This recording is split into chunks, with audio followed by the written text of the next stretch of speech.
आज हम बनाएंगे क्यूकम्बर बोट चाट। तो इसके लिए मैंने लिए 2 खीरे।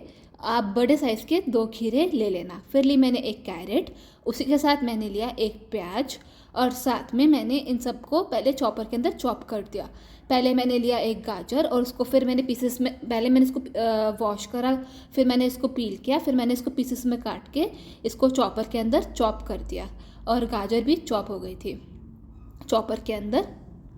और फिर उसके बाद मैंने एक प्याज को भी स्लाइसेस में कट करके रफली चॉपर के अंदर डाल दिया और उसको भी मैंने चॉप कर दिया और ईज़िली ये भी चॉप हो गया था। और फिर उसके बाद मैंने इसके अंदर ग्राइंड करा था पत्ता गोभी। पत्ता गोभी को थोड़ा सा काट के, मतलब कि ज़्यादा अमाउंट में पत्ता गोभी डालेंगे तो कुकुम्बर चाट जो है वो अच्छी नहीं लगेगी, इसलिए मैंने थोड़ी सी मात्रा में लिया था क्यूकम्बर बोट चाट के लिए। और उसको भी मैंने ग्राइंडर के उसके चॉपर के अंदर चॉप कर दिया और ये भी इजीली चॉप हो गया था। और आप इसके अंदर कोई भी अपनी पसंद की वेजिटेबल्स डाल सकते हो और आप चाहो तो शिमला मिर्च भी डाल सकते हो, अगर आपको शिमला मिर्च का टेस्ट ऐसे पसंद आता है तो, मतलब कि रॉ शिमला मिर्च का ऐसे टेस्ट पसंद आता है तो। और फिर मैंने एक हरी मिर्च ली और उसको भी मैंने चॉपर के अंदर चॉप कर दिया और जो पत्ता गोभी के थोड़ी सी पीसेस बचे थे वो भी मैंने चॉपर के अंदर चॉप कर दिए। अब मैंने जो खीरे थे उनको पील कर लिया और फिर उसके बाद मैंने पील करने के बाद उसको 2 हाफ्स में काट लिया।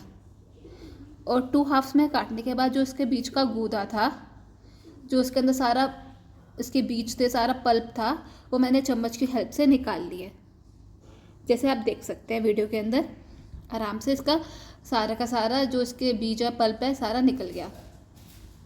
और इसी के साथ मैंने फिर अब इन दोनों खीरों के पीसेस के अंदर कैविटी बन चुकी थी और जो इसके मैंने पल्प निकाला उसको भी मैंने मिक्सर ग्राइंडर के चॉपर के अंदर डाल के चॉप कर दिया था। ये भी चॉप हो जाएगा और इस पल्प को हम यूज़ कर लेंगे, वेस्ट नहीं करेंगे। और फिर उसके बाद मैंने जो सारी वेजिटेबल्स चॉप करी थी उसी के अंदर मैंने इसको डाल दिया और अब इसको मिक्स कर दिया इन सब वेजिटेबल्स को।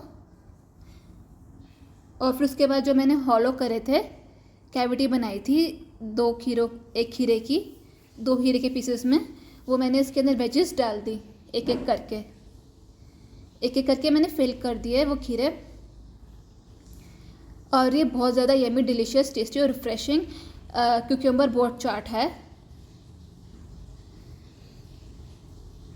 और इसके लिए आप बड़े खीरे ही लेना जो थोड़े से चौड़े होते हैं साइज़ में, क्योंकि आसानी रहेगी। जो देसी खीरे होते हैं ना वो इसके लिए अच्छे रहेंगे। और फिर उसके बाद मैंने इन दोनों को फिल कर लिया वेजिटेबल से। और फिर अब इसके बाद मैं इसके ऊपर लगाऊंगी इमली की चटनी।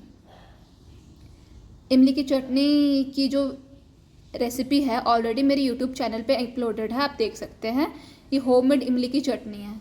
जो होममेड इमली की चटनी होती है वो बहुत ज़्यादा टेस्टी होती है, उसका अलग ही टेस्ट आता है, इसलिए मैंने ये यूज़ करी थी होममेड इमली की चटनी।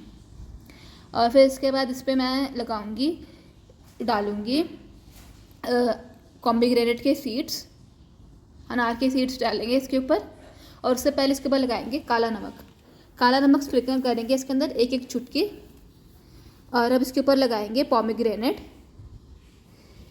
पोमेग्रेनेट की सीड्स भी डाल दिए मैंने इस चाट के ऊपर। और अब नींबू को कट करेंगे 2 हाफ्स में और नींबू का जूस डाल देंगे इस चाट के ऊपर, क्यूकम्बर चाट के ऊपर, और ये बहुत चटपटा टेस्ट भी करता है। और अब इसके ऊपर लगाएंगे धनिया की पत्तियाँ और धनिया की पत्तियों से गार्निश करने के बाद इसके ऊपर लगाएंगे, अब मैंने इसके ऊपर डाली थी भुजिया, तो आप इसके ऊपर हल्दीराम की भुजिया डाल सकते हो या इसके ऊपर नायनॉल सेव भी डाल सकते हो। और उसके बाद ये क्यूकम्बर बोट चाट हो जाएगी रेडी खाने के लिए। अगर आपको ये वीडियो अच्छी लगती है तो do like, share and subscribe Isha's lifestyle channel. Thanks for watching.